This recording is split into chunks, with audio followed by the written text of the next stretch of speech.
नमस्कार, मी गिरीश निकम. साम न्यूजमध्ये आपल्या सर्वांचं स्वागत. बुलेटिनच्या सुरुवातीलाच राजकारणाच्या वर्तुळातून एक महत्त्वाची घडामोड आहे.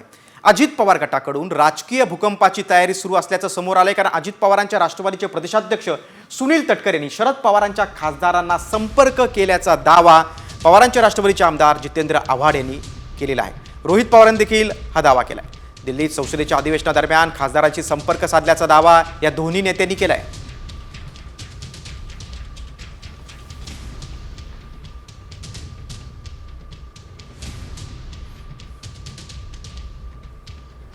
तर सुनील तटकरे यांनी तुमच्या पक्षातल्या खासदारांना फोन केलेले आणि फोन नाही केले. ते पार्लमेंटमध्ये भेटले, खासदारांना म्हणाले की तुम्ही बापाला आणि मुलीला बाजूला ठेवा आणि या आमच्याकडे. आता एकीकडे म्हणायचं दैवत आहे, देव आहे, देवाऱ्यात आहेत. काय मला कळत नाही, लोकांच्या मनात काय उलट सुलट चालू असतं तेच कळत नाही. पक्ष घेतला ठीक आहे, निशाणी घेतली ठीक आहे, आता आमचे खासदार म्हणून पळवा. खासदारांच्या बाबतीत बोलायचं झालं तर जेव्हा पार्लमेंट दिल्लीला चालू होतं तेव्हा अशा प्रकारचा संपर्क तटकरे साहेबांनी केला अशी नक्कीच चर्चा आहे. त्यामुळे कितीही तिथनं प्रयत्न झाला, संपर्क झाला तरी खासदार असू द्या नाही तर आमदार असू द्या, त्या बाबतीत कुठलाही वेगळा निर्णय घेतील असं मला वाटत नाही. आम्ही सर्वजण आदरणीय पवारसाहेबांच्या मार्गदर्शनाखाली काम करणारे लोक आहोत. पवारसाहेब जे सांगतील ते आम्ही करणार आहोत. तर दुसरीकडे अजित पवार गटाकडून संपर्क केल्याच्या दाव्याला पवारांच्या राष्ट्रवादीचे खासदार अमर काळे यांनी देखील दुजोरा दिलाय. अजित पवारांच्या राष्ट्रवादीचे पदाधिकारी सोनिया दुहान यांनी 7 खासदारांना संसद अधिवेशन काळात संपर्क केल्याची माहिती काळेने दिली. तर प्रफुल्ल पटेलांना मंत्रिपद मिळावं यासाठी खासदार फोडण्याचे प्रयत्न सुरू असल्याचा आरोप संजय राऊतांनी केला.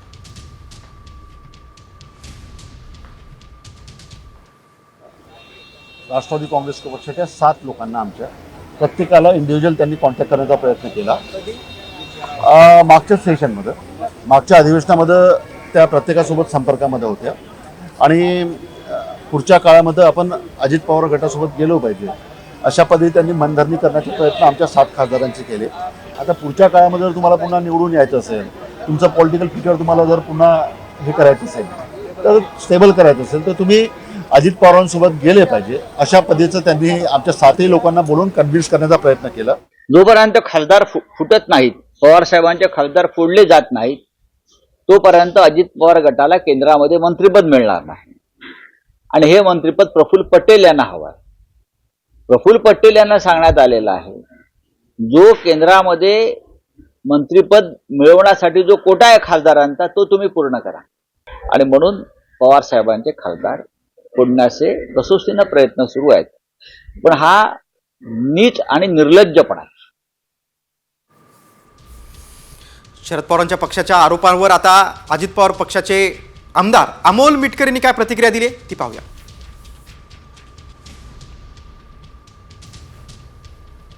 मीडियामध्ये या बाबतीत जोरदार चर्चा सुरू आहेत. आम्ही प्रांताध्यक्ष साहेबांसोबत बोलण्याचा प्रयत्न केला. त्यांनी स्वतः सांगितलं की यावर तुम्हाला काही माहीत नसल्यामुळे काही प्रतिक्रिया देऊ नका. थोड्याच वेळात प्रांताध्यक्ष सुनील तटकरे साहेब या म्हणजे जे आव्हाडांनी आरोप केले त्यात किती तथ्य आहे, काय आहे हे तुमच्या सर्व मीडिया चॅनल समोर येऊन स्पष्टपणे सांगतील.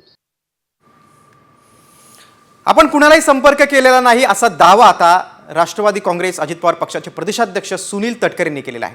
पवारांच्या खासदारांना संपर्क केल्याचा आरोप धांदात खोटा असल्याचं तटकरेंनी साम टीव्हीशी संवाद साधताना म्हटलेलं आहे. पाहूया या संदर्भात काही वेळापूर्वी त्यांनी साम टीव्हीशी जो संवाद साधला होता तो रेकॉर्डेड फोन ऐकूया.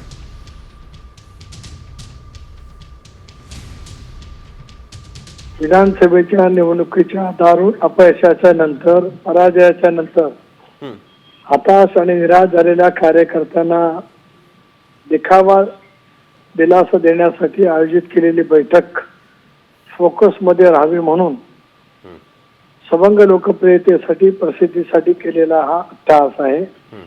एक ज्या संस्कृतीमध्ये मी वावरलं त्याच्यामध्ये बाप लेख असा शब्दप्रयोग माझ्या आयुष्यामध्ये कधी केलेला नाही. परंतु ज्यांच्या नावाने आपण बोललात त्यांची संस्कृती तशी असल्यामुळे ते तसा उल्लेख त्या ठिकाणी करत आलेले आहेत. मी कोणाशी संपर्क केलेला नाही, करण्याचं प्रयोजन मला नाही. पण कोणी माझ्याजवळ काय कशाबद्दल बोललेलं आहे हे मात्र नक्कीच आहे. योग्य वेळेला ज्यावेळेला सांगण्याची पाळी येईल त्याला नक्कीच या बाबतीमध्ये मी निश्चितपणाने सांगेन. अगदी संपर्क केल्याचा आरोप धांदात खोटा आहे असं सुनील तटकरे म्हणताय, तर तिकडे रोहित पवारांनी सुनील तटकरेंना टोला लगावलाय. अजित पवारांच्या राष्ट्रवादीत सुनील तटकरेच जास्त चालतात असा टोला आमदार रोहित पवारांनी लगावलाय. अजित पवार पक्षाचे अध्यक्ष असले तरी देखील सुनील तटकरे जास्त चालतात असं रोहित पवार म्हणालेत.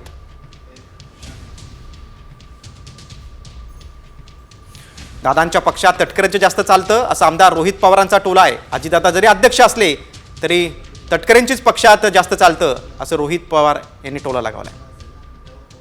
दादा हे प्रमुख नेते आहेत, पण जेव्हा आपण खोलात जातो तेव्हा दादा प्रमुख नेते असले तरी तटकरेंचं बरंच काही त्या पक्षामध्ये चालतं, प्रफुल्ल पटेलांचं सुद्धा बरंच काही त्या पक्षामध्ये चालतं असं मला वाटतं. पण प्रफुल्ल पटेल हे अनेक वर्षांपासून साहेबांबरोबर काम करणारे नेते आहेत. तटकरे साहेबांच्या बाबतीत मला काय खूप खोलात जाऊन सांगता येणार नाही. राष्ट्रवादी काँग्रेसच्या बातमीनंतर आता वळूया पुढची बातमी आहे बीडमधून. सरपंच हत्या प्रकरणातील आरोपींना मदत करणारे आता पोलिसांच्या रडारवर आहेत. या आरोपींना फरार होण्यासाठी मदत करणाऱ्यांचा पोलिसांकडून शोध घेतला जातोय. आरोपींना कुणी पैसे पुरवले, राहण्यासाठी कुणी मदत केली याचा पोलीस शोध घेत आहेत. दरम्यान वाल्मिक कराडनं शरण येण्यासाठी वापरलेली गाडी पोलिसांनी जप्त केली. तर सुदर्शन घुले, सुधीर सांगळे, कृष्णा आंधळे यांना आता फरार होण्यास मदत केल्यावरून डॉक्टर संभाजी वायभयसह त्याच्या पत्नीची विशेष तपास पथकानं 2 दिवस चौकशी केली होती.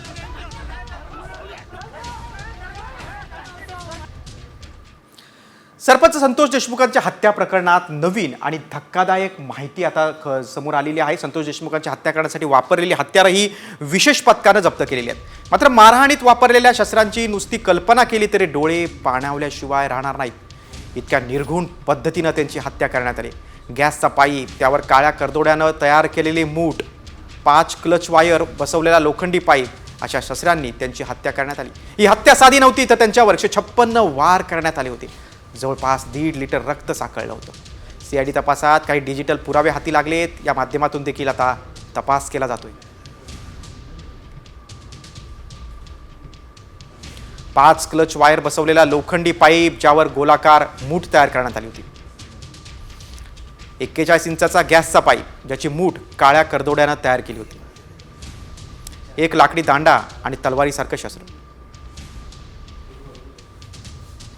4 लोखंडी रॉड आणि 1 कोयता, लोखंडी फायटर आणि धारदार कत्ती.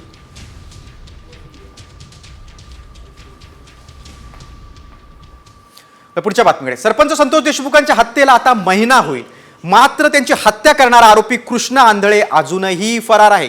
विशेष म्हणजे सीआयडीची 3 पथकं कृष्णा आंधळेच्या मागावर आहेत. मात्र अजून देखील कृष्णा आंधळे पोलिसांना चकवा देतोय. कृष्णा आंधळे कर्नाटकात असल्याचा संशय व्यक्त होतोय.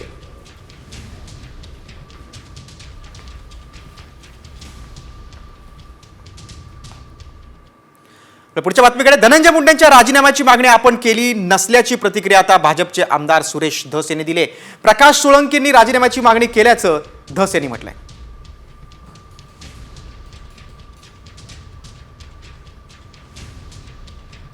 मी कुठं राजीनाम्याची मागणी केली? अजून मी नाही राजीनामा. तुम्ही जरा माझ्या रिवाइंड करा. राष्ट्रवादी काँग्रेस पक्षाचे बीड जिल्ह्यातले ज्येष्ठ नेते श्री प्रकाश सोळंके यांनीच त्यांच्या राजीनाम्याची मागणी केली. मी कुठं मी ज्या वेळेस मी आतापर्यंत आका आणि आकाच्या आका म्हणत होतो. आकाबद्दल आता मी स्पष्ट बोलायला लागलो. आका ह्याच्यात सगळ्यात आहे. बीडनंतर पुढची बातमी आता मुंबईतून. टोरेस कंपनीच्या 3 एजंटांना आता 13 जानेवारीपर्यंत पोलीस कोठडी सुनावण्यात आली आहे. तानिया कासतोवा, सर्वेश सुर्वे आणि व्हॅलेंटिना गणेश कुमार अशी त्यांची नाव आहेत.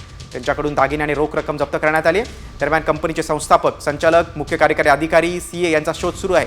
त्यांच्या विरोधात लुकआउट नोटीस जारी करण्यात आली. टोरेस कंपनीकडून ग्राहकांना 500 कोटींचा गंडा घालण्यात आला आहे.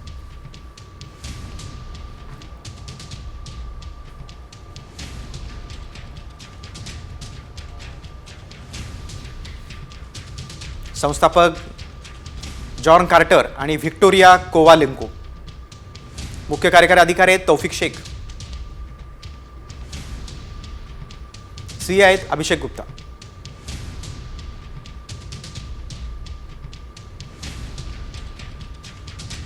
या सगळ्या आरोपींविरोधात आता लुकआउट नोटीस जारी करण्यात आलेली आहे.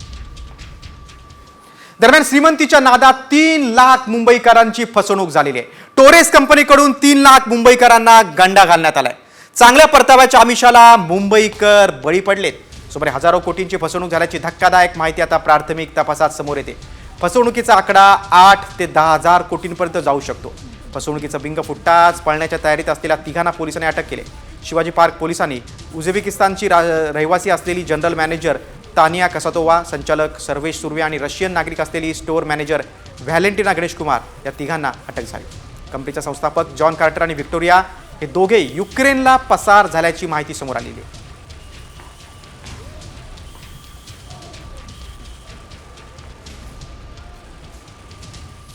आता पुढच्या बातमीकडे. बातमी बुलढाण्यातून, कारण ही बातमी तुम्हाला हादरून टाकेल. बुलढाण्यात टक्कल व्हायरसनं थैमान घातलेले. हो, टक्कल व्हायरसच. कारण या आजारामुळे 3 दिवसांमध्येच नागरिकांना टक्कल पडतंय. बुलढाणा जिल्ह्यातल्या बोंडगाव, कालवड आणि हिंगणा या गावात या टक्कल व्हायरसनं थैमान घातलंय. शेकडो लोकांना टक्कल पडलंय. नागरिकांच्या डोक्याला आधी खाज येते, नंतर मग केस गळतीला सुरुवात होते आणि अगदी 3ऱ्या दिवशी माणसाला टक्कल पडतं. विशेष म्हणजे महिलांची संख्याही लक्षणीय आहे. शॅम्पू वापरल्यानं लोकांना टक्कल पडत असल्याचा दावा काही डॉक्टरांनी केला आहे. मात्र शॅम्पू न वापरणाऱ्या लोकांचे केस जात असल्यानं खळबळ उडाली.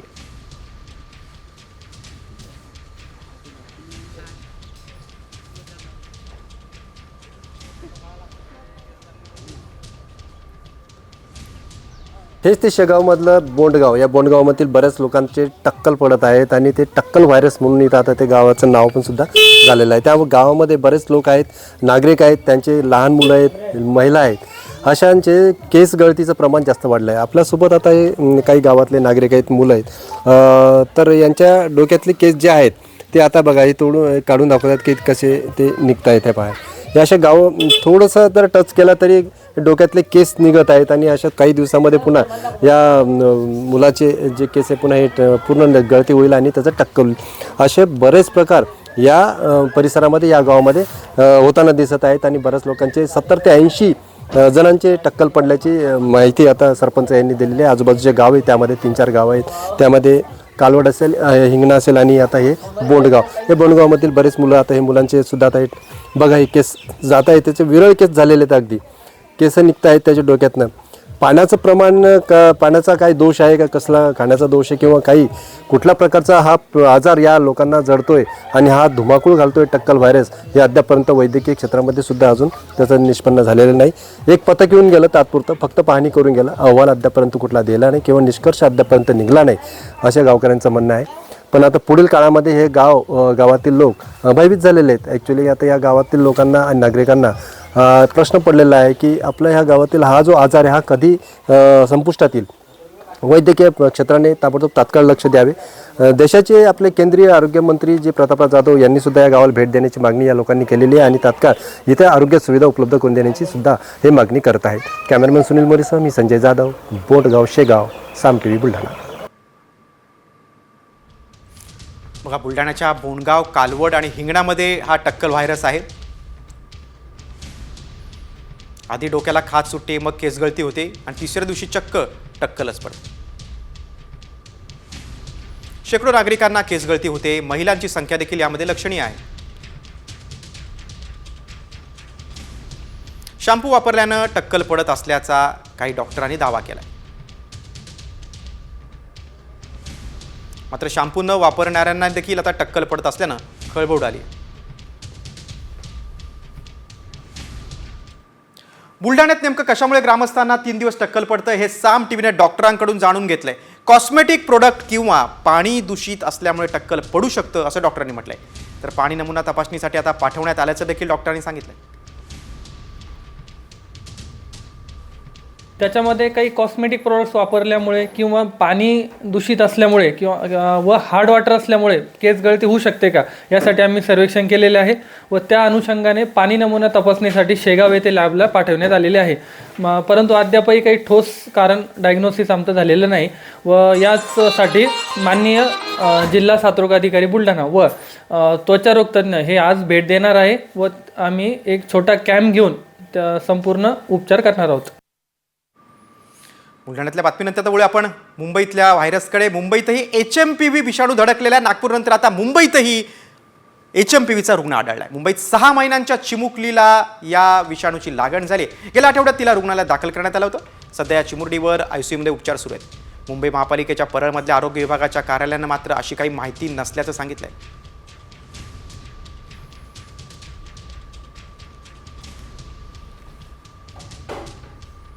HMPV विषाणूनं चीनमध्ये थैमान घातलंय. ज्या कोरोनाचा जन्म चीनमध्ये झाला तिथेच आता हा विषाणू धुमाकूळ घालतोय. फक्त 10 दिवसांमध्ये चीनच्या रुग्णसंख्येत 529% वाढ झाली. वुहानमध्ये सर्व शाळांना आता सुट्टी जाहीर करण्यात आली. रुग्णसंख्येत वाढ झाली असली तरी देखील आता चीन लपवाछपवी करते. चीनने अधिकृत कोणतीही माहिती अद्याप उपलब्ध करून दिली नाही. त्यामुळे जागतिक आरोग्य संघटना अर्थात WHOनं आता चीनकडून तातडीनं HMPV संदर्भात एक अहवाल मागवला आहे.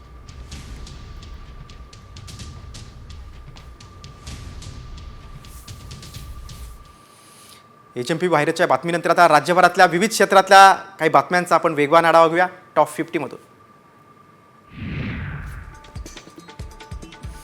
HMPVच्या पार्श्वभूमीवर नवी मुंबई महानगरपालिका प्रशासनानं नेरूळमधील रुग्णालयात 30 बेडचं विलगीकरण कक्ष उभारलाय. तर वाशी आणि ऐरोलीच्या रुग्णालयात देखील प्रत्येकी 10 अद्ययावत बेडची व्यवस्था केलेली आहे. यासोबतच डॉक्टर आणि संबंधित स्टाफची देखील नेमणूक करण्यात आली. HMPV या व्हायरसच्या पार्श्वभूमीवर जळगावच्या शासकीय वैद्यकीय महाविद्यालयात नवजात बालक आणि मुलांसाठी 40 बेड उपलब्ध करण्यात आलेले आहेत. रुग्णांच्या तपासणी संदर्भात सुद्धा उपाययोजना केली जाते.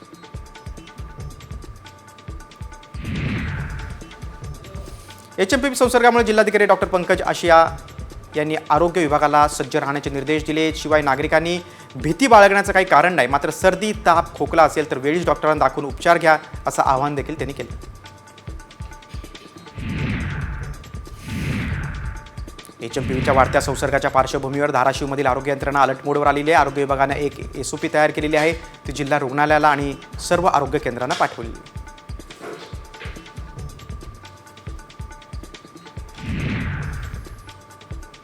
HMPV व्हायरसचा धोका लक्षात घेता आता केंद्र सरकार अलर्ट मोडवर आलेलं आहे. या प्रकरणी केंद्रीय आरोग्य सचिवांनी सर्व राज्याच्या आरोग्य अधिकाऱ्यांची एक बैठक घेतली.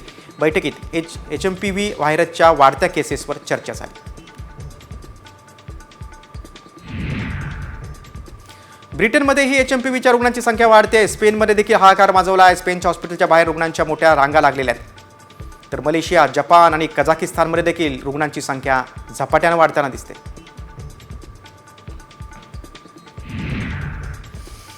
HMPV विषाणू अत्यंत वेगानं पसरतो. त्यामुळे हॉस्पिटलमध्ये रुग्णांच्या मोठ्या रांगा लागल्या. चीनमध्ये आता अँटीव्हायरल औषधांचा मोठ्या प्रमाणात तुटवडा निर्माण झाला आहे. त्यामुळे औषधांचा काळा बाजार सुरू झाला आहे. अँटीव्हायरल औषधं जवळपास 3000 रुपयांना विकली जात आहेत.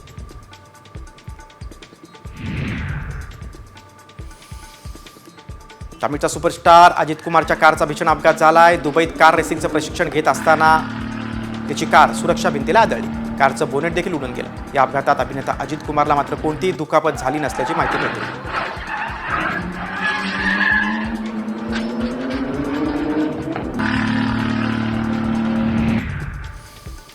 नागपूर खंडपीठानं गँगस्टर अरुण गवळी याला 28 दिवसाची संचित रजा मंजूर केली. न्यायमूर्ती नितीन सांबरे आणि वृषाली जोशी यांनी याबाबतचा निर्णय दिलाय.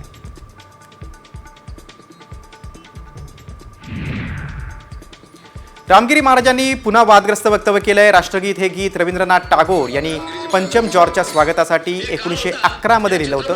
अशा गीताला आपलं राष्ट्रगीत मानणं योग्य नाही असं त्यांनी म्हटलं. कथा आहे त्याचबरोबर ज्यांची पटकथा आपण टॉप 50 नंतर एक पुढची बातमी आहे कोल्हापूर जिल्ह्यात. तब्बल 7 महिन्यानंतर आता विशाळगडावरील संचारबंदी मागे घेण्यात आलेली आहे. सकाळी 10 ते संध्याकाळी 5 वाजेपर्यंत आता पर्यटकांना विशाळगडावर जाण्याची परवानगी देण्यात आली.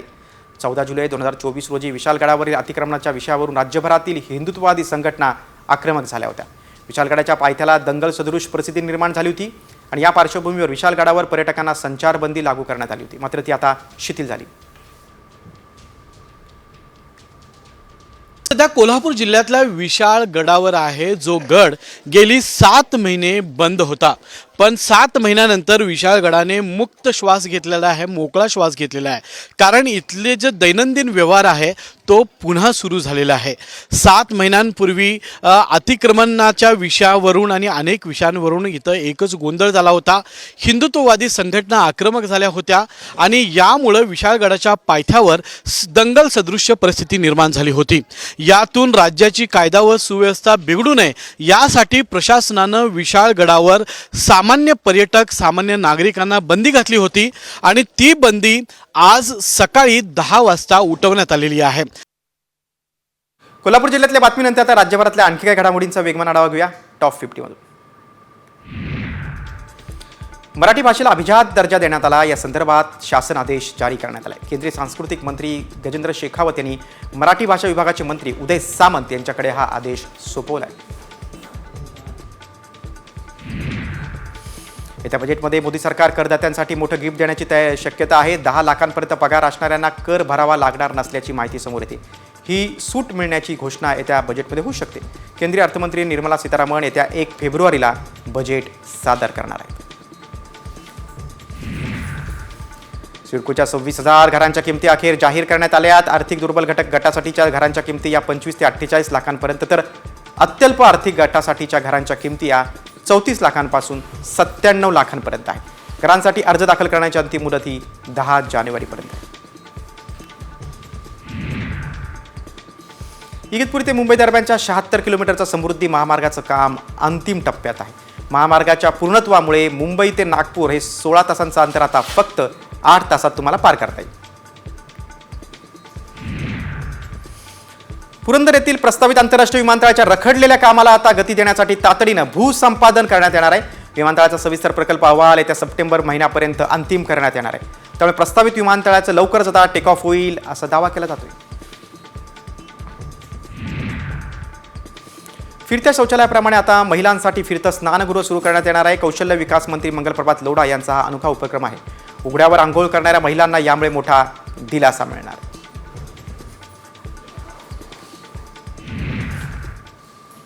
पुढच्या बातमीकडे. राज्यात सध्या सरपंच हत्या प्रकरणावर राजकारण तापले. अशातच वाल्मिक कराड आणि ओबीसी नेते लक्ष्मण हाकेंच्या संबंधाबाबत सामाजिक कार्यकर्त्या अंजली दमानी यांनी सूचक ट्विट केलंय. कराड सोबत हाके जेवण करतानाचा फोटो दमानी यांनी पोस्ट केलेला आहे.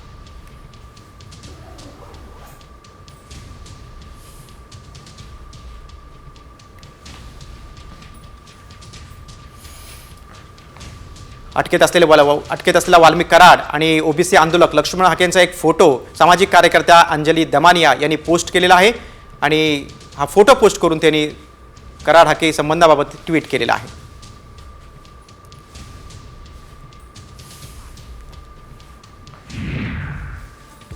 राज्यातल्या ज्या शाळेत मराठी भाषा शिकवली जाणार नाही त्या शाळेवर थेट कारवाई होणार आहे.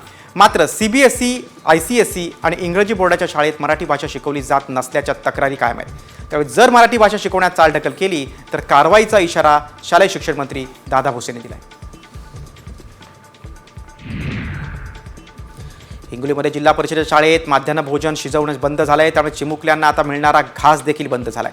खिचडी शिजवणाऱ्या महिलांना मानधन मिळत नसल्यानं तसंच इंधन आणि भाजीपाल्यासाठी निधी उपलब्ध नसल्यानं हा निर्णय घेण्यात आला.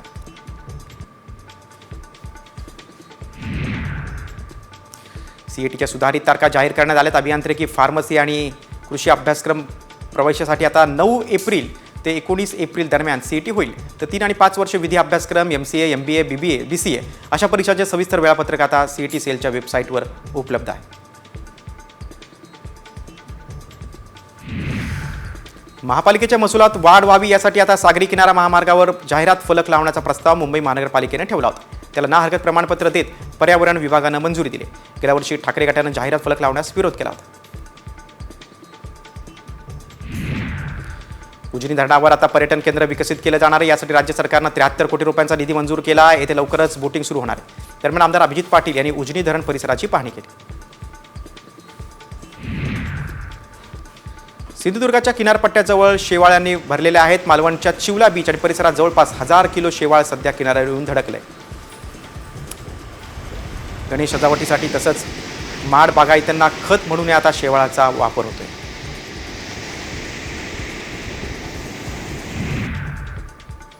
अवैध मासेमारी रोखण्यासाठी ड्रोनच्या माध्यमातून आता मत्स्य विभागाची करडी नजर असणारे राज्यातील 7 सागरी जिल्ह्यांकरिता एकूण 9 ड्रोन उपलब्ध करून देण्यात आले. मत्स्य व्यवसाय मंत्री नितेश राणेंच्या हस्ते मुंबईत या कार्यप्रणालीचं उद्या उद्घाटन होणार आहे.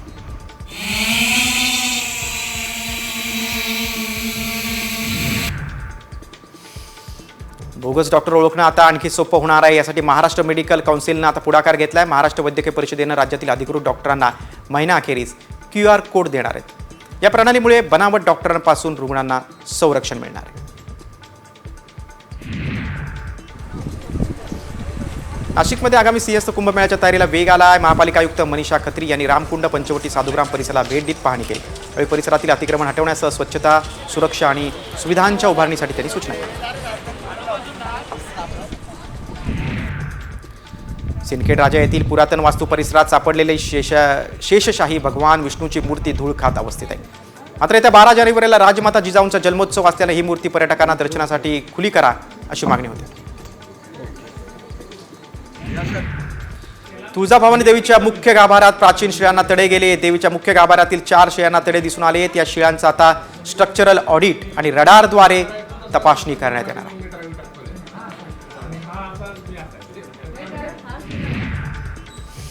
महाराष्ट्राची कुलस्वामिनी आई तुळजाभवानी मातेच्या शाकंभरी नवरात्र उत्सवानिमित्त छबिना मिरवणूक काढण्यात आलेली आहे. वाजत गाजत निघालेल्या या छबिना मिरवणुकीत पुजारी, मंदिर संस्थांचे अधिकारी सहभागी झाले होते. 14 जानेवारीपर्यंत शाकंभरी नवरात्रोत्सव साजरा केला जाणार आहे.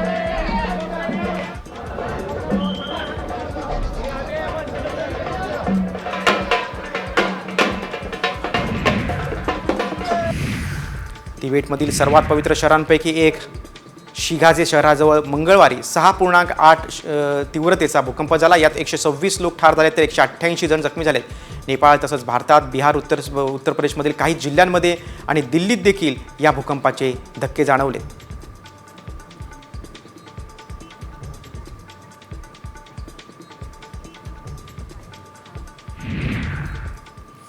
राज्यभरातल्या काही बातम्यांचा आपण टॉप 50 मधून आढावा घेतला. आता एक नजर टाकूया हेडलाईन्सवर.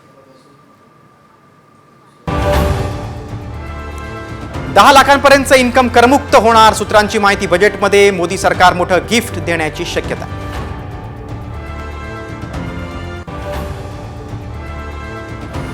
तीन दिवसातच पडतंय टक्कल. बुलडाण्यात अज्ञात आजारानं गावकरी हैराण. आरोग्य विभाग अलर्टवर.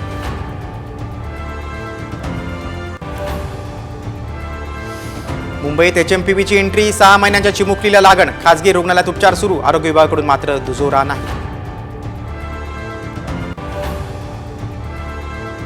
बाप लेकीला बाजूला राहू द्या, तुम्ही अजित पवार गटात या. तटकरेंनी खासदारांना ऑफर दिल्याचा जितेंद्र आव्हाडांचा दावा. रोहित पवारांकडून दुजोरा.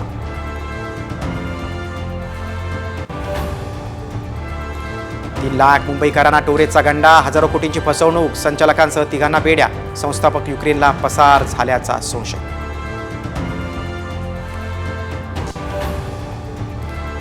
आशिष शेलार आणि राज ठाकरेंमध्ये खलबतं. महापालिका निवडणुकीच्या पार्श्वभूमीवर चर्चेला महत्त्व.